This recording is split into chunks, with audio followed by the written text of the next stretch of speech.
j'ai pu découvrir la Game Boy Pocket, la Game Boy Color, la Game Boy Advance, la Game Boy Advance SP, qui était auparavant ma console portable préférée, la DS, je vais éviter de vous dire toutes les variantes de la DS, la 3DS, la Switch, sans oublier la concurrence avec la Game Gear. Ouais, vraiment pas une console portable qui m'a marqué. La PSP, la PS Vita. Et après des années à jouer aux consoles de jeux vidéo, des années à découvrir de nouvelles consoles portables, c'est sans hésitation que je choisis le Steam Deck comme ma console portable préférée. Alors peut-être que ça va changer avec la Switch 2, mais j'en doute fortement. Parce que pour faire mieux que le Steam Deck, Nintendo a intérêt à avoir plus d'un tour dans son sac. Certes, il y a les exclusivités, mais aujourd'hui, Nintendo ne me fait plus rêver par rapport à l'époque où j'étais à fond dans les consoles Nintendo dans les années 90 et les années 2000. La Super Nintendo, la Nintendo 64, la GameCube. De toute façon, ça à partir de la Wii U, ça a chuté. Et concernant les consoles portables de chez Nintendo, ce n'était pas si incroyable. J'ai personnellement beaucoup plus de plaisir à passer du temps sur les consoles de salon. Cependant, cette tendance a changé avec le Steam Deck. Alors pourquoi je vous dis ça? Alors qu'en plus, le Steam Deck est une console dématérielle. C'est-à-dire qu'on ne peut pas insérer des cartouches de jeu. Et bien c'est parce que j'ai pu découvrir une quantité incroyable d'excellents jeux indés qui ne sont malheureusement pas sortis en boîte sur d'autres consoles, sauf pour les plus connus. Attendez une seconde.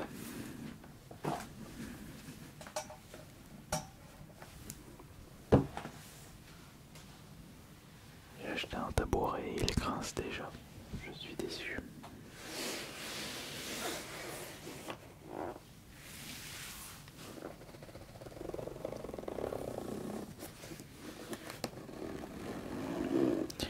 Si vous ne connaissez pas le Steam Deck, une console qui coûte à peu près 500 €, laissez-moi vous la présenter brièvement,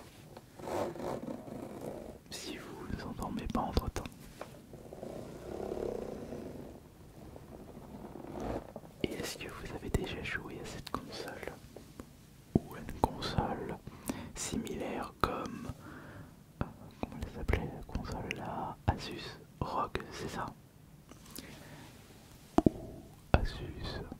non, je crois que c'est ROG Ali. Voilà, Asus ROG Ali. Attends, est-ce que le ROG Ali ça fait partie d'Asus?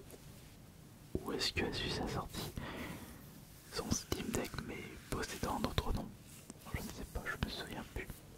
Bon.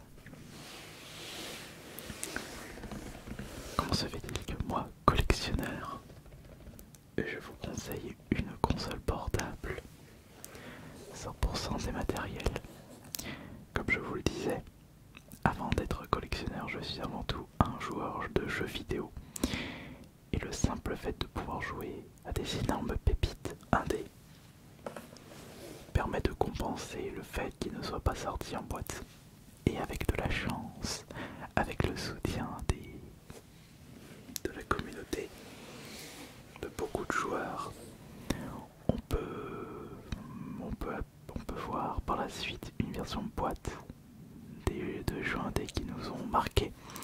Et quand je vois ça, même si le jeu indé je le possède sur le Steam Deck, et même si je l'ai déjà terminé sur une console de salon, le PS5 par exemple, eh bien je vais tout de même acheter le jeu en boîte afin de soutenir une deuxième fois le studio de développement qui m'a permis de passer d'excellents moments sur leur jeu.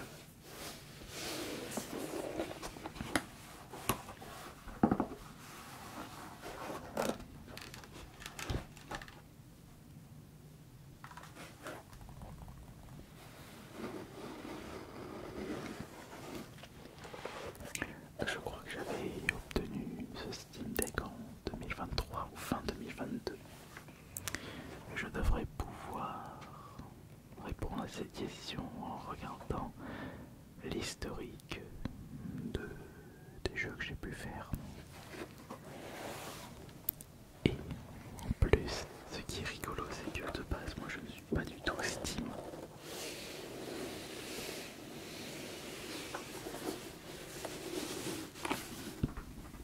Mais que voulez-vous?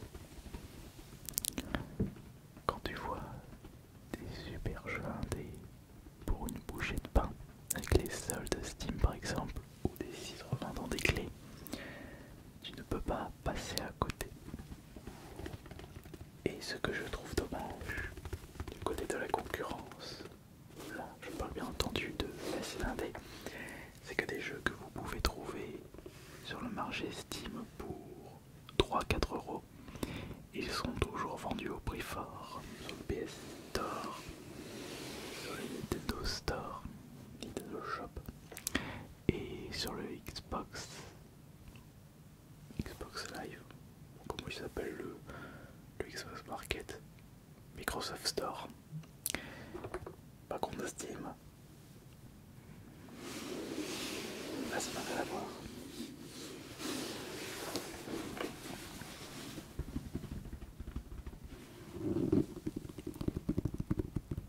Et c'est ce que j'ai toujours recherché dans les jeux vidéo, de la fraîcheur, pouvoir découvrir des nouveaux genres, pouvoir m'amuser pendant des heures sur des jeux qui ne sont pas forcément extrêmement beaux ou possédant un univers très vaste avec une histoire incroyable. Oh, au diable tout ça. Avant tout, je veux m'amuser sur les jeux vidéo. Et je vais d'ailleurs vous conseiller plusieurs jeux. Des jeux que peut-être vous connaissez. Bon, il y a des jeux très connus et des jeux pas du tout connus qui méritent d'être plus connus. Et puis même quand vous remarquez la taille et le poids du Steam Deck, on peut à première vue prendre peur et avoir mal au poignet à force de porter sur Steam Deck. Et bien sachez que j'ai moins mal au poignet en jouant au Steam Deck plutôt que la Switch qui est moins lourde parce que la prise en main de la Switch est inférieure au Steam Deck avec ces espèces de poignets. On tient bien en main le Steam Deck et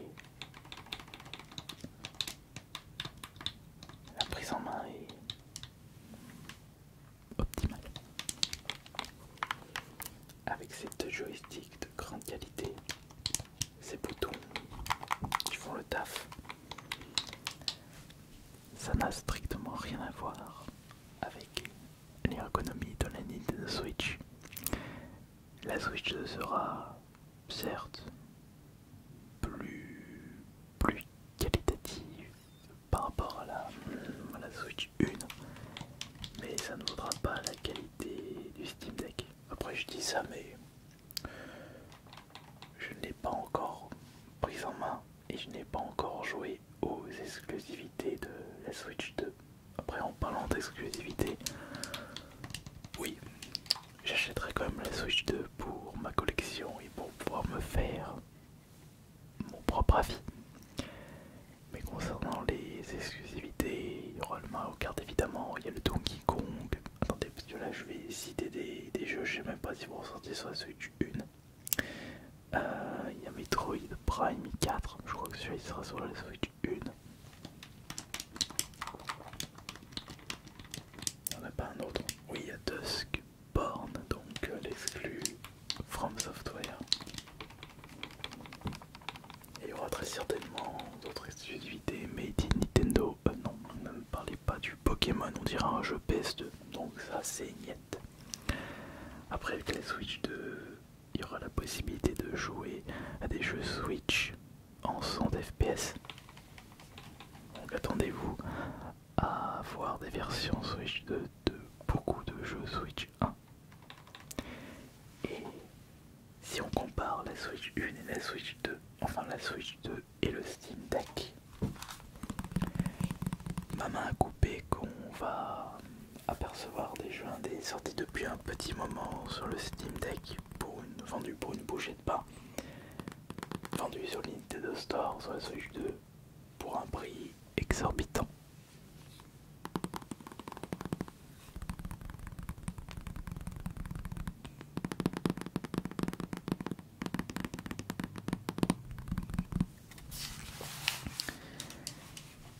Ce n'est pas tout ça, mais laissez-moi vous présenter plusieurs jeux Steam Deck. Alors, on va commencer par Monster Train, un deck building roguelite excellentissime. L'un des jeux préférés de mon frère. Et on va dire que je l'ai toujours joué de temps en temps celui-ci. Et c'est que depuis plusieurs jours que je me suis mis à fond sur ce jeu et que je prends beaucoup de plaisir. Monster Train avec ses musiques. Ah oui, ça c'est son point fort. L'OST, la bande son et même les bruitages des petites créatures que vous invoquez. Là il n'y a pas, c'est juste une petite histoire tranquille. Pas de prise de tête avec beaucoup de dialogue. Non, votre but est de gagner. Monster Train est incroyable. Le deuxième jeu, bon, je l'ai acheté surtout pour soutenir le projet. Non, ce n'est pas un petit jeu indé. C'est le remaster d'Oblivion. Bon, je l'ai acheté parce que je ne l'avais jamais fait à l'époque. Je l'avais à peine, si je l'avais à peine commencé sur la Xbox 360, mais je le trouvais tellement... Je n'avais pas accroché par rapport à Skyrim. Et quand j'avais pu jouer à fond à Skyrim, je trouvais que Oblivion avait sacrément mal vieilli, donc j'ai préféré ne pas le découvrir. Et là, avec ce remaster, je vais pouvoir découvrir en détail l'univers Oblivion. Bon, je n'y ai joué que depuis 2 heures à cause de Monster Train. Alors, le jeu suivant est un cadeau de la part d'un abonné de longue date. Il m'a dit, tiens, laisse-moi t'offrir Alice Retour au pays de la folie. Et le jeu passe super bien sur le Steam Deck. Bon, après c'est un jeu PS3 360. Normal que il allait bien passer. C'est vrai que les jeux qui étaient sortis de base sur la 360 PS3 rendent très bien sur le Steam Deck. Et ce qui est cool, c'est qu'on peut jouer à des hits de cette génération de consoles partout où on le souhaite. Ce côté console portable pour des jeux très beaux et des jeux mythiques, ça je valide. Non, démarre pas le jeu, voyons. Alors ensuite, on retrouve un jeu très original et très prenant, l'Opéro. Alors ce jeu, je dirais que c'est un roguelite, univers, je dirais pixel, bande son rétro, nous faisant rappeler à des Castlevania sur la NES. Et votre personnage se déplace, fait plusieurs boucles. Les boucles deviennent de plus en plus dures et votre personnage combat automatiquement. Et de votre côté, vous placez des tuiles sur la map pour augmenter les compétences de votre personnage. Plus rapide, plus de soins, etc. etc. C'est un jeu complexe à expliquer, mais très prenant. Ensuite, une découverte. Comment je pourrais... Alors, déjà je vais vous montrer le jeu. Voici Fight in That Space. Donc c'est encore un roguelite, mais c'est un tactical RPG, deck building, roguelite. Un mélange de ces trois genres avec un chara design très propre, épuré, avec une petite ambiance, je ne sais pas, ça me fait un peu rappeler comment il s'appelle ce jeu, N+. Non mais par contre N+, c'est un jeu de plateforme, donc ça n'a rien à voir en termes de genre. J'ai passé 23 heures sur ce jeu, un régal. Ensuite, j'ai pu découvrir un Survival Horror indé. Je suis un grand fan des Survival Horror, donc Silent Hill, Resident Evil, Dead Space, Dino Crisis, Evil Within et tant d'autres. Et j'avais envie de découvrir des jeux d'horreur indé. Là, c'était Them and Us. Je trouve que c'est un Survival Horror, un Resident Evil 1 Echo Plus. Bon, celui-là il était vraiment pas exceptionnel. Alors le jeu suivant, vous le connaissez très certainement, un RPG Dark Fantasy Roguelite. Excellent. Ouais, je le considère comme mon deuxième jeu indé préféré. Darkest Dungeon 2. J'en ai passé des heures dessus. Incroyable. Mais vous savez, mon jeu indé préféré et le jeu que je vais vous présenter fait partie de mon top 10 de mes jeux préférés de tous les temps.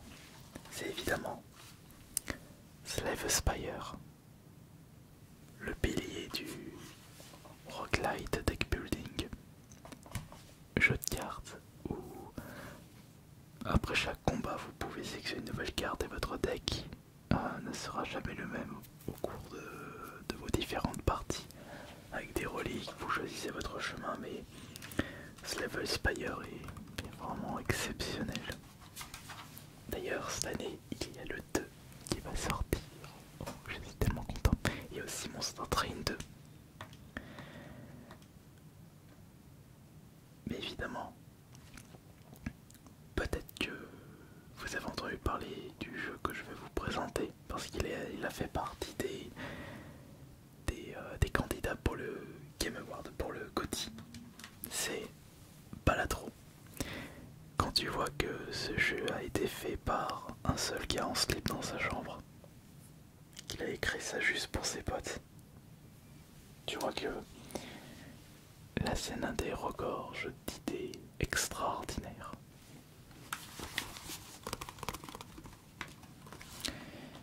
Un autre jeu, bon, ça c'est pas vraiment du deck building. Je dirais déjà c'est du roguelite, mais là aussi le style est très particulier, l'ambiance est particulière aussi. Mais j'ai passé d'excellents moments sur Ring of Pain. D'ailleurs, il n'y a pas un 2 qui va sortir de Ring of Pain. Alors attendez, maintenant j'aimerais vous montrer un jeu très connu que j'ai pu redécouvrir sur le Steam Deck. Et c'était avec joie d'avoir pu redécouvrir cette ambiance. C'est Fallout. Alors j'ai enchaîné avec le Steam Deck, Fallout New Vegas, Fallout 3 et Fallout 4.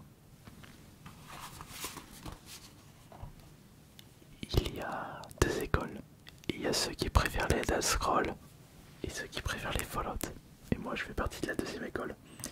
J'ai toujours eu une préférence pour les Fallout. Après ça m'a pas empêché de découvrir Skyrim. Qu'est-ce que j'ai comme autre jeu? Voyons voir. C'est vrai que je n'ai pas découvert. Oh oui, il y a celui-là. Si vous voulez, un roguelite, mais hack and slash à la Diablo.